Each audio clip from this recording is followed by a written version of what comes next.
Hello everyone. আজিৰ ভিডিঅ'টোত আমি ইন্টাৰনেটৰ বেসিক কনসেপ্টখিনি আৰু ইন্টাৰনেটে কাম কেনেকৈ কৰে হেতু চাম। যদি আপুনি ভাবিছে ইন্টাৰনেট স্যাটেলাইটৰ দ্বাৰা কাম কৰে তেনেকুৱা আসলতে নহয়। তেতিয়া হলে ইন্টাৰনেটে একচুয়ালি কাম কেনেকৈ কৰে। সকলো চাম এইটো ভিডিঅ'ত। Welcome to basic function. অনুগ্ৰহ কৰি ভিডিঅ'টো শেষলৈকে চাব আৰু চাই ভাল পালে চেনেলটো সাবস্ক্ৰাইব কৰি দিব।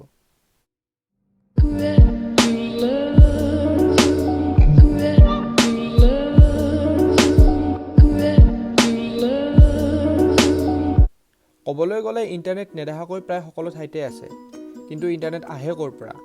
আমি যেতিয়া কিবা নটিফিকেশ্যন পাওঁ, কিবা আপলোড কৰোঁ বা ইমেইল সেন্ড কৰোঁ, সেইবিলাক ডাটা আসলতে কেবলৰ জৰিয়তে পঠোৱা হয়। আৰু তেনেকুৱা কেবলবোৰ প্ৰায় আমাৰ পৃথিৱীখনকে আগুৰি আছে। আমি এক্সেছ কৰিব বিচৰা ডাটাবোৰ আমাৰ পৰা বহুত দূৰত থাকে, যেনে ফেচবুক, গুগল বা বেলেগ হোষ্টিং কোম্পানী, আৰু তাৰ পৰা আমাৰ ডাটাবোৰ স্যাটেলাইটৰ থ্ৰুৰেও পঠাব পাৰে। কিন্তু সেইটো পচিবল নহয়, কাৰণ স্যাটেলাইটৰ বেণ্ডউইথবোৰ বহুত কম। সেইবাবে ডাটা অনা নিয়া কৰিলে সময় বহুত লয়। ডাটাবিলাক ফাইবাৰ অপটিক কেবলৰ জৰিয়তে অনা নিয়া কৰা হয়। ফাইবাৰ অপটিক কেবল সাগৰ মহাসাগৰৰ তলেৰে গোটেই বিশ্বকে সংযোগ কৰি ৰাখিছে। কেবলবোৰ বহুত মোটা থাকে, যাতে ভিতৰত থকা সেনচিটিভ পাৰ্টবিলাক সাগৰৰ তলত বেলেগ প্ৰাণীয়ে অনিষ্ট কৰিব নোৱাৰে।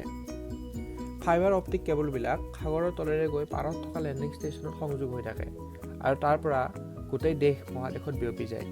ধৰি লওক ফোন বা কম্পিউটাৰৰ জৰিয়তে আপুনি ইন্টাৰনেটৰ পৰা কিবা এটা এক্সেছ কৰিব বিচাৰিছে, আৰু আপোনাৰ ডিভাইচটো হয়তো ৱাইফাই বা মোবাইলৰ ডাটাৰ জৰিয়তে ইন্টাৰনেটৰ লগত কানেক্ট হৈ আছে।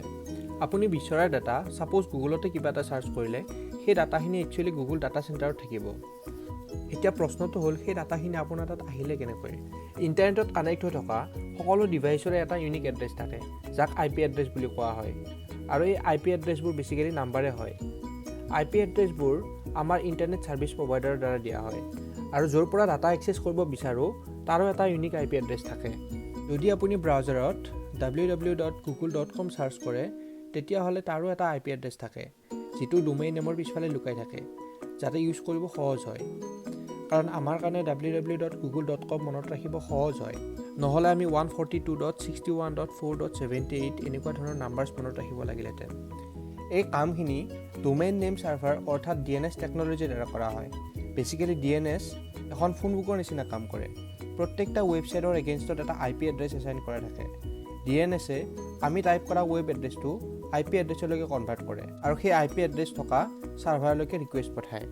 আমি যদি গুগলত কিবা এটা সাৰ্চ কৰোঁ, তেতিয়াহ'লে গুগলৰ এগেইনষ্টত থকা IP এড্ৰেছটো DNS সাৰ্ভাৰে দিব, আৰু সেই DNS সাৰ্ভাৰৰ পৰা IP এড্ৰেছটো লৈ পেলাই গুগল সাৰ্ভাৰলৈকে ৰিকুৱেষ্ট যাব, আৰু গুগলে আমাক আমি বিচৰা ডাটাখিনি দিব। গুগল সাৰ্ভাৰৰ পৰা ডাটাখিনি ফাইবাৰ অপটিক কেবলৰ মাজেৰে লেণ্ডিং ষ্টেচনলৈকে আহিব, আৰু তাৰ পৰা কেবলৰ জৰিয়তে ৰাউটাৰলৈকে আহিব, আৰু ৰাউটাৰৰ পৰা কেবল বা ৱাইফাইৰ জৰিয়তে আমি ডাটাখিনি ল'ব পাৰোঁ।